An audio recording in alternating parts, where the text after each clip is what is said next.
ಇವತ್ತು ಭೇಲ್ಪುರಿ ಯಾವ ರೀತಿ ಮಾಡಬೇಕಂತ ನಾನು ತೋರಿಸ್ಕೊಡ್ತಾ ಇದ್ದೀನಿ. ಮಳೆಗಾಲ ಬರ್ತಾ ಇದೆಯಲ್ಲ, ಏನಾದರೂ ಸ್ಪೈಸಿ ಸ್ನ್ಯಾಕ್ಸ್ ತಿನ್ಬೇಕು ಅನ್ನಿಸ್ತದಲ್ಲ ಟೀ ಜೊತೆ ಯಾವ ರೀತಿ ಮಾಡ್ಕೋಬೇಕು ಭೇಲ್ಪುರಿ ಮನೆಯಲ್ಲಿ ನಾನು ತೋರಿಸ್ತಾ ಇದ್ದೀನಿ. ನಾನಿಲ್ಲಿ ಚುರುಮುರಿ ತೊಗೊಂಡಿದ್ದೀನಿ. ಅದಕ್ಕೆ ಏನೇನು ಇಂಗ್ರೀಡಿಯೆಂಟ್ಸ್ ಬೇಕು ಇವಾಗ ನಾನಿಲ್ಲಿ ಹೇಳ್ಕೊಡ್ತೀನಿ.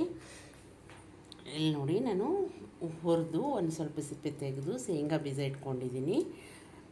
ಆಮೇಲೆ ಸಾಸ್ ಇಟ್ಕೊಂಡಿದ್ದೀನಿ, ಆಮೇಲೆ ಮೊಸರು, ಆಮೇಲೆ ಚಾಟ್ ಮಸಾಲ, ಆಮೇಲೆ ಗ್ರೀನ್ ಚಿಲ್ಲಿ ಸಾಸು.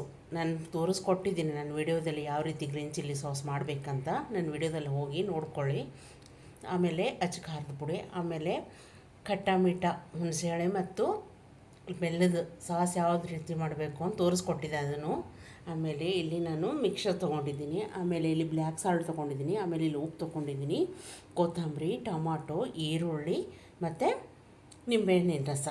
ಇಷ್ಟನ್ನು ಇಂಗ್ರೀಡಿಯೆಂಟ್ಸು ಬೇಕು. ನಾನು ಯಾವ ರೀತಿ ಮಾಡಬೇಕು ತೋರಿಸ್ಕೊಡ್ತೀನಿ ನೋಡಿ. ಇವಾಗ ನಾನು ಚುರುಮುರಿ ತೊಗೊಂಡಿದ್ದೀನಿ. ಇಲ್ಲಿ ಮೊದಲಿಗೆ ಏನು ಮಾಡಬೇಕು ಅಂದರೆ ಅಚ್ಚ ಖಾರದ ಪುಡಿ ಹಾಕ್ಕೋಬೇಕು. ರುಚಿಗೆ ತಕ್ಕಷ್ಟು ಹಾಕ್ಕೊಳ್ಳಿ. ನಿಮಗೆ ಎಷ್ಟು ಖಾರ ಇಷ್ಟ ಆಗ್ತದೆ ಅಷ್ಟು ಹಾಕ್ಕೊಳ್ಳಿ. ಸ್ಪೈಸಿ ತಿನ್ನಂಗಿದ್ರೆ ಒಂದು ಸ್ವಲ್ಪ ಜಾಸ್ತಿ ಹಾಕ್ಕೊಳ್ಳಿ. ಆಮೇಲೆ ರುಚಿಗೆ ತಕ್ಕಷ್ಟು ಉಪ್ಪು ಹಾಕ್ಕೊಂಡಾದಮೇಲೆ ಮೊದಲಿಗೆ ಸ್ವಲ್ಪ ಎಣ್ಣೆ ಹಾಕ್ಕೊಂಡು ಚೆನ್ನಾಗಿ ಆಡಿಸ್ಕೋಬೇಕು. ಯಾಕಂದರೆ ನಾವೆಲ್ಲ ಇಂಗ್ರೀಡಿಯೆಂಟ್ಸ್ ಹಾಕಿದ್ಮೇಲೆ ಭಾಳ ಜಲ್ದಿ ಮೆತ್ತಗಾಗ್ಬಿಡ್ತಾವೆ, ಕ್ರಿಸ್ಪ್ ಇರೋದಿಲ್ಲ. ಅದಕ್ಕೆ ಮೊದಲಿಗೆ ಒಂದು ಸ್ವಲ್ಪ ಎಣ್ಣೆ ಹಾಕ್ಕೊಂಡು ಎಲ್ಲನೂ ಚೆನ್ನಾಗಿ ಕಲಿಸ್ಕೋಬೇಕು ಈ ರೀತಿ.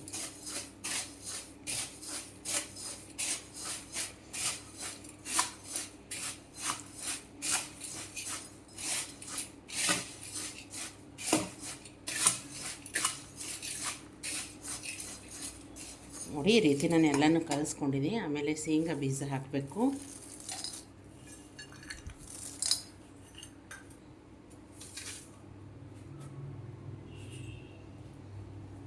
ಆಮೇಲೆ ಈರುಳ್ಳಿ ಹಾಕ್ಕೋಬೇಕು, ಆಮೇಲೆ ಟೊಮಾಟೊ ಹಾಕ್ಕೋಬೇಕು, ಕೊತ್ತಂಬರಿ ಹಾಕ್ಕೋಬೇಕು, black salt, chat masala,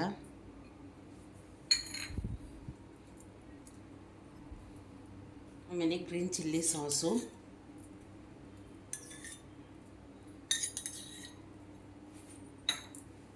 red chilli sauce,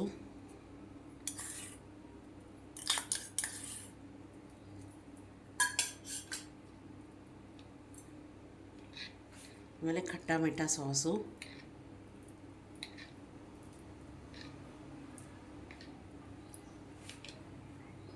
ಇಷ್ಟೆಲ್ಲನೂ ಹಾಕಿ ಚೆನ್ನಾಗಿ ಮಿಕ್ಸ್ ಮಾಡ್ಕೋಬೇಕಿದು.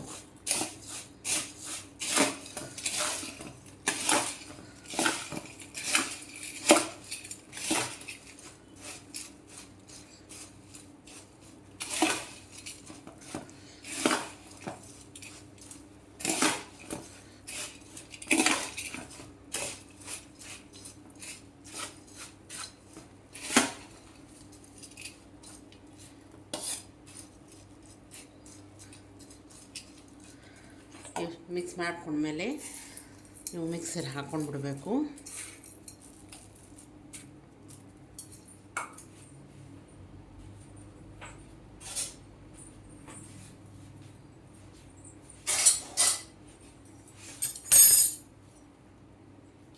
ಆಮೇಲೆ ಸ್ವಲ್ಪ ನಿಂಬೆಹಣ್ಣು ಹಿಂಡ್ಕೋಬೇಕು. ಇದರಲ್ಲಿ ಒಂದು ಅರ್ಧ ನಿಂಬೆಹಣ್ಣು ಹಿಂಡಿನ ನಾನು.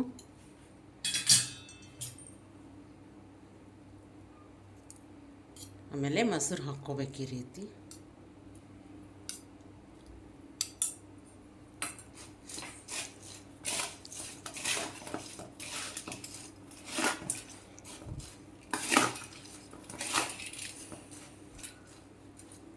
ಆಮೇಲೆ ಮತ್ತೆ ಒಂದು ಸ್ವಲ್ಪ ಮೇಲ್ಗಡೆ ಉಳ್ಳಾಗಡ್ಡೆ ಹಾಕ್ಕೋಬೇಕು, ಆಮೇಲೆ ಟೊಮಾಟೊ ಹಾಕ್ಕೋಬೇಕು, ಕೊತ್ತಂಬರಿ ಹಾಕ್ಕೋಬೇಕು,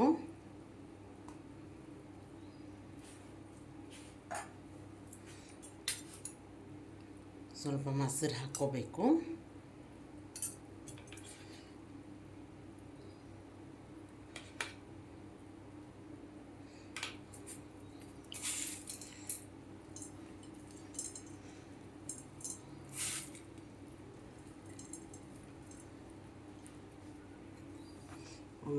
ನೋಡಿ ಭೇಲ್ಪುರಿ ಚೆನ್ನಾಗಿ ರೆಡಿಯಾಗಿದೆ. ಈ ರೀತಿ ಮನೆಯಲ್ಲೇ ಮಾಡಿಕೊಂಡು ಸವಿಬಹುದು.